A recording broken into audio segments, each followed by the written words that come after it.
Good morning students. बघा, previous video लेक्चरमध्ये आपण न्यू चॅप्टर स्टार्ट केला होता, मॅन मेड मटेरियल्स म्हणजेच मानवनिर्मित पदार्थ. त्यामधलं आपण फर्स्ट मॅन मेड मटेरियल बघितलं होतं प्लास्टिक. तर प्लास्टिक हे काय आहे? मॅनमेड मटेरियल आहे. अनेक वेगवेगळ्या कंपोनेंट्सपासून, रासायनिक मीन्स केमिकल सबस्टन्सपासून आपण प्लास्टिक बनवत असतो. आणि त्या प्लास्टिकचे आपण दोन टाईप्स पण बघितले होते. पहिला होता thermoplastic and second one is thermosetting. तर थर्मोप्लास्टिक काय होतं?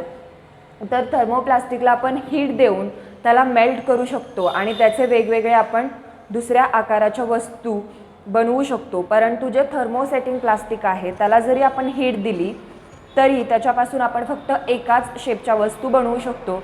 एकदा का ती वस्तू बनली त्यानंतर त्याच्यावर हीटचा फारसा काही इफेक्ट होताना आपल्याला दिसत नाही. आणि त्याचे आपण युजेस पण बघितले. बऱ्यापैकी थर्मोप्लास्टिकपासून आपण घरामधले जे इसेन्शियल कुकिंग वेअर्स जे असतात ते बनवत असतो. आणि थर्मोसेटिंग प्लास्टिकपासून आपण बघितलं आहे की बऱ्यापैकी ज्या वस्तू आहेत like TV covers, then saucer, plates, ह्या आपण त्यापासून बनवत असतो. सो आपण नेक्स्ट मॅनमेड मटेरियल बघणार आहोत थर्मोकॉल.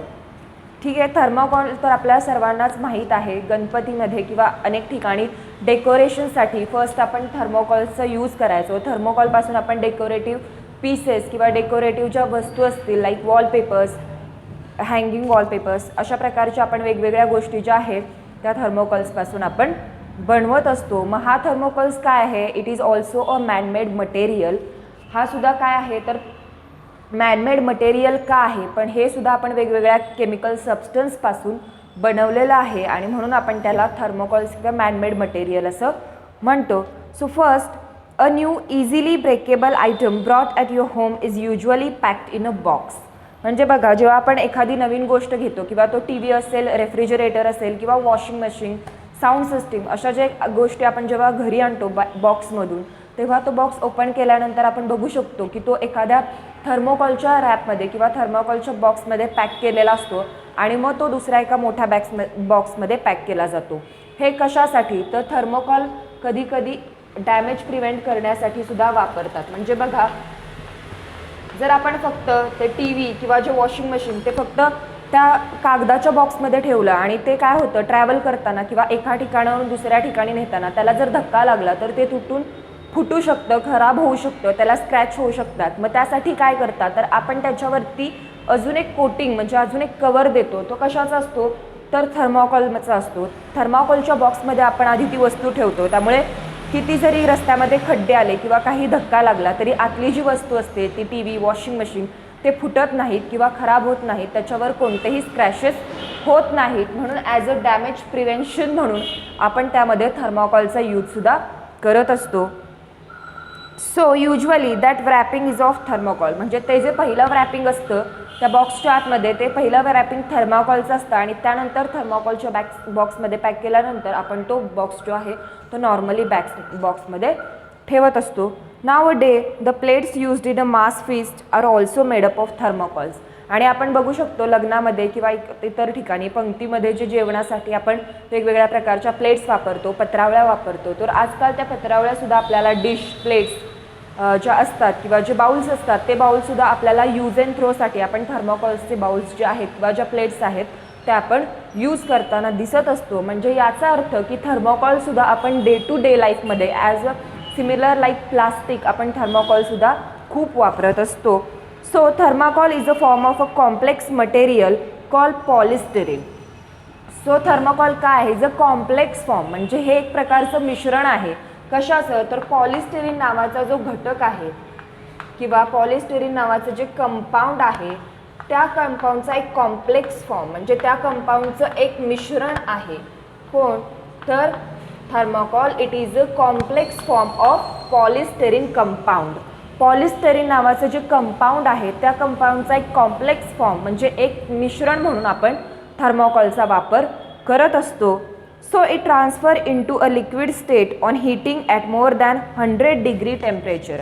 आणि जर आपल्याला थर्मोकॉल मेल्ट करायचं असेल तर आपण त्याला 100 डिग्री एवढं टेम्परेचरची गरज असते. जेव्हा आपण त्याला 100 डिग्री हे टेम्परेचर देऊ तेव्हा थर्मोकॉल कन्वर्ट इनटू लिक्विड, म्हणजे थर्माकोल जो सॉलिड स्टेटमध्ये असतो तो 100 डिग्री सेल्सिअस एवढं टेम्परेचर दिल्यानंतर तो लिक्विडमध्ये मेल्ट व्हायला स्टार्ट होतो.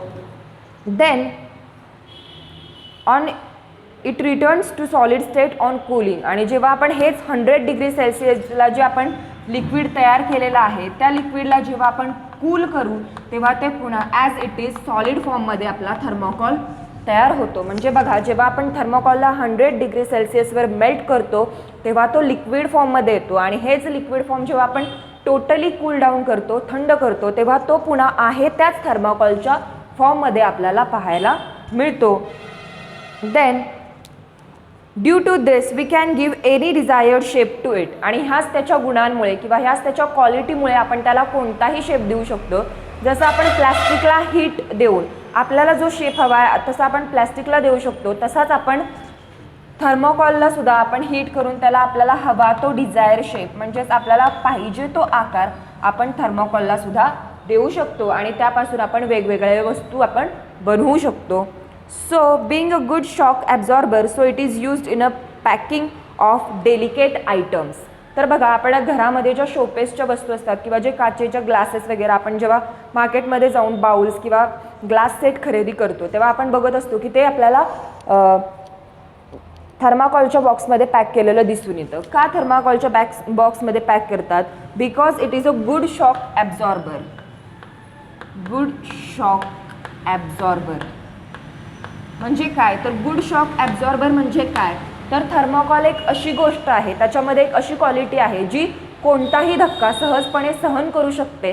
त्यामुळे आपण त्याला जे इसेन्शियल किंवा जे कॉम्प्लिकेटेड गोष्टी किंवा जे डेलिकेट आयटम्स आहेत like cup, saucer, glasses, bowls, dishes, plate किंवा आपला जो पूर्ण टेबल्स, अशा ज्या गोष्टी आहेत ग्लासेसच्या, त्या व्यवस्थित ठेवण्यासाठी त्यांना कोणताही शॉक लागून किंवा धक्का लागून त्या फुटू नयेत यासाठी आपण त्या गोष्टीत व्यवस्थितपणे आधी थर्माकोलच्या बॉक्समध्ये पॅक करत असतो, आणि त्यामुळे आपण इथं त्याला गुड शॉक ॲब्झॉर्बर म्हणजे एक चांगला धक्का सहन करणारा जो पदार्थ आहे तो म्हणजे थर्माकोल असं आपण म्हणू शकतो. Then make list about use of thermocol, आणि आपण आता काय करणार आहात तर तुम्ही तुमच्या घरामध्ये किंवा तुम्ही तुमच्या दैनंदिन जीवनामध्ये दैनंदिन वापरामध्ये थर्माकोल कशा कशा प्रकारे यूज करता याची एक लिस्ट तुम्ही ॲज इन युअर होमवर्क करू शकता. म्हणजे तुमच्या लक्षात येईल की तुम्ही डे टू डे लाईफमध्ये थर्माकोल्स कशा प्रकारे वापरता, कोणकोणत्या गोष्टींमध्ये त्याचा वापर होतो. त्यानंतर adverse effect of excessive use of thermocol, म्हणजे ॲडवर्स इफेक्ट म्हणजे जास्तीत जास्त आपण थर्माकोलचा वापर तर करत असतो, परंतु जर आपण थर्माकोलचा वापर इन्क्रीज केला किंवा जास्तीत जास्त जर एक्सेस अमाऊंटमध्ये जर आपण थर्माकोल यूज केला तर त्याच्या आपल्या लाईफवर काय इफेक्ट होतात, काय धोकादायक परिणाम निर्माण होतात ते आपण बघूयात. किंवा त्याला आपण हार्मफुल इफेक्ट असं सुद्धा म्हणू शकतो. कारण हार्मफुल इफेक्ट का? तर थर्माकोल काय आहे ते सुद्धा म्हणजे प्लॅस्टिक सारखंच, त्याचं सुद्धा विघटन होत नाही, तो डिकम्पोज होत नाही आहे असंच राहतं. त्याच्यामुळे सुद्धा नक्कीच आपल्या आरोग्यावर काहीतरी परिणाम होऊ शकतात. तर त्यामध्ये पहिलं बघा, त्यालाच आपण ॲडवर्स इफेक्ट असं म्हणतो. आणि ते कोणकोणते इफेक्ट आहेत? First one on environment and human, म्हणजे माणूस आणि पर्यावरण या दोन्हींवर थर्माकोलचा कसा वापर होतो तर बघा, पहिला being carcinogenic ingredients in styrene, the person in contact with the thermocol for long duration may have the possibility of blood cancer like leukaemia and lymphoma. म्हणजे बघा, जेथे प्रोडक्शन होतं, जेथे थर्माकोलचं प्रोडक्शन होतं त्या ठिकाणी जर एखादी व्यक्ती खूप अधिक वर्षापासून त्या थर्माकोलच्या कॉन्टॅक्टमध्ये आली असेल तर त्या थर्माकोलमध्ये एक स्टायरीन नावाचा घटक असतो, आणि या स्टायरीन नावाच्या हा जो घटक आहे किंवा हा जो पदार्थ आहे या पदार्थाच्या संपर्कात तर जी व्यक्ती जास्त कालावधीपर्यंत असेल तर त्या व्यक्तीला ब्लड कॅन्सर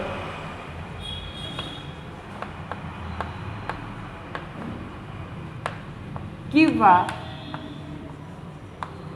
त्यालाच आपण ल्युकेमिया, कॅन्सरमध्ये ल्युकेमिया आणि लिम्फोबिया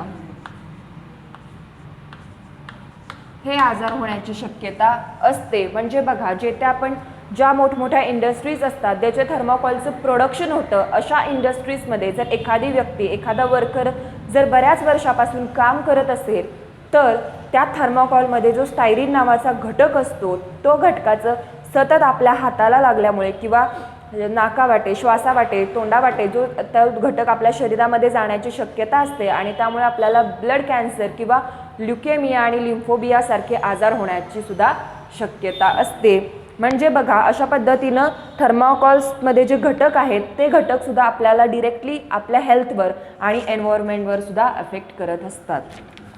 त्यानंतर दुसरा इफेक्ट आहे नॉन बायोडिग्रेडेबल, म्हणजे ह्याचं विघटन होत नाही. So it takes long duration for natural degradation of thermocols. म्हणजे ह्याची जी प्रोसेस आहे डिकम्पोज होण्यासाठी, कधी कधी हे डिकम्पोज होत नाही, पण कधी कधी याला खूप वर्षांचा कालावधी, म्हणजे याचं पूर्णपणे विघटन होण्यासाठी खूप वर्षापासूनचा कालावधी लागतो. म्हणजे जर नैसर्गिक विघटन करायचं झालं तर खूप वर्षांचा कालावधी आपल्याला थर्माकोलसाठी लागतो.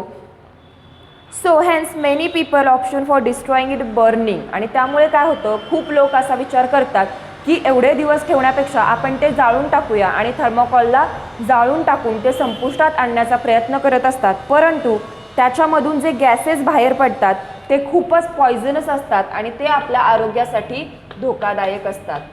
मग बघा तुम्ही, जेव्हा आपण थर्माकोल जाळतो त्यावेळेस खूप कुबट असा आणि एकदम स्ट्रॉंग स्मेल किंवा एक असा अतिरिक्त वास येतो, जो वाससुद्धा आपण सहन करू शकत नाही. आणि तो जर वास आपण थोड्या वेळासाठी घेतला तर आपलं डोकं पूर्ण जड होतं, डोकं दुखायला लागतं, आपल्याला चक्कर येण्याची शक्यता असते. ते कशामुळं, तर त्या थर्माकोलमधून जे पॉयझनस कंपाऊंड यूज केलेले असतात ते पॉयझनस कंपाऊंड जेव्हा बर्न होतात तेव्हा त्यापासून पॉयझनस गॅसेस तयार होतात आणि हे गॅसेस आपल्यासाठी खूप धोकादायक असतात. त्यामुळे कधीच थर्माकोल जाळून तो संपुष्टात आणण्याचा प्रयत्न करणं चुकीचं आहे, कारण त्याच्यामधून जे गॅसेस तयार होतात it is steel more hazardous method. आणि त्यामुळे ते गॅसेस काय आहे, हजार्डस मेथड का आहे, कारण ते गॅस ॲटमॉस्फिअरमध्ये म्हणजे पर्यावरणामध्ये पसरतात आणि त्यामुळे पर्यावरण प्रदूषित होण्याचं शक्यता जास्त असते. पर्यावरणामध्ये पॉयझनस गॅसेसचं प्रमाण वाढत जातं आणि ते ऑटोमॅटिकली आपल्या हेल्थसाठी सुद्धा खूप धोकादायक आहे. त्यानंतर तिसरा जो इफेक्ट आहे, in mass gathering plates and cups use to offer the food. आणि बघा, आपण काही ठिकाणी जर फंक्शन असतील, काही ठिकाणी लग्न वगैरे सोहळे असतील तर त्याच्यामध्ये आपण थर्माकोल पासून बनवलेल्या प्लेट्स, ग्लासेस आणि बाउल्सचा यूज करत असतो. तर या थर्माकोलच्या प्लेट्समध्ये खाण्यामुळं काय होतं, तर त्याच्यामध्ये जो स्टेरिन नावाचा घटक आहे तो घटक अन्नामधून आपल्या शरीरात जातो आणि आपल्याला जसं मगाशी सांगितलं तसे अनेक असे कॅन्सरसारखे हेल्थ प्रॉब्लेम्स होण्याची दाट शक्यता असते. त्यामुळे शक्यतो आपण जे आहे थर्माकोलच्या प्लेट्स किंवा बाउल्समध्ये खाणं टाळलं पाहिजे. त्याशिवाय आपल्याला म्हणजे आपल्या शरीरामध्ये जर स्टायरीन नावाचा घटक गेला तर आपल्याला ब्लड कॅन्सर, परत अनेक प्रकारचे हेल्थ प्रॉब्लेम, किडनी फेल होण्याची शक्यता असते. त्यामुळं ज्या या थर्माकोलपासून बनवलेल्या प्लेट्स किंवा बाउल्स आहेत त्याच्यामध्ये खाणं शक्यतो टाळलं पाहिजे. त्यानंतर चौथा आहे effect on person working in thermocol factory. म्हणजे बघा, थर्माकोल फॅक्टरीमध्ये मगाशी सांगितलं, जर एखादा वर्कर, कामगार सतत त्या थर्माकोलच्या संपर्कात असेल, तो सतत त्याच्यामध्ये काम करत असेल तर त्याला डोळ्यांचा प्रॉब्लेम म्हणजे त्याचे डोळे जाण्याची शक्यता असते किंवा त्याची दृष्टी कमी होण्याची शक्यता असते, त्याची नजर कमजोर होण्याची शक्यता असते. तसेच त्याच्या रेस्पिरेटरी सिस्टीम म्हणजे त्याची जी श्वसन संस्था आहे ती कधी कधी काम करण्याचं बंद करते किंवा तिची जी काम करण्याची शक्ती आहे, क्षमता आहे, ती क्षमता कमी झाल्याचं आपल्याला दिसून येतं. तसेच अनेक प्रकारचे स्किन आणि डायजेस्टिव्ह प्रॉब्लेमसुद्धा होतात.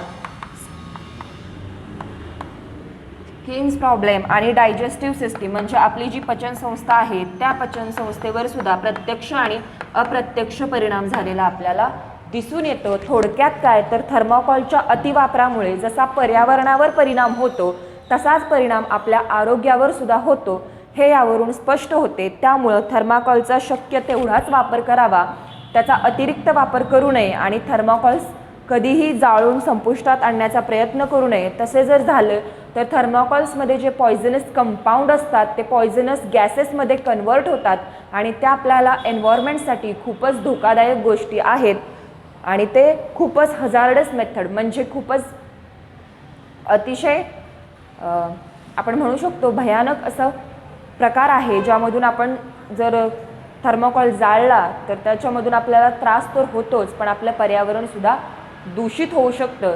तसंच जर आपण थर्मोकॉलच्या जास्त संपर्कात आलो तर आपल्याला आईज प्रॉब्लेम, देन डायजेस्टिव्ह सिस्टीम्सचे काही प्रॉब्लेम्स, स्किन प्रॉब्लेम्स किंवा ब्लड कॅन्सर अशासारखे भयानक आजार होण्याची सुद्धा शक्यता असते. त्यामुळेच थर्मोकॉलचा वापर हा थोड्या प्रमाणात कमी केला पाहिजे.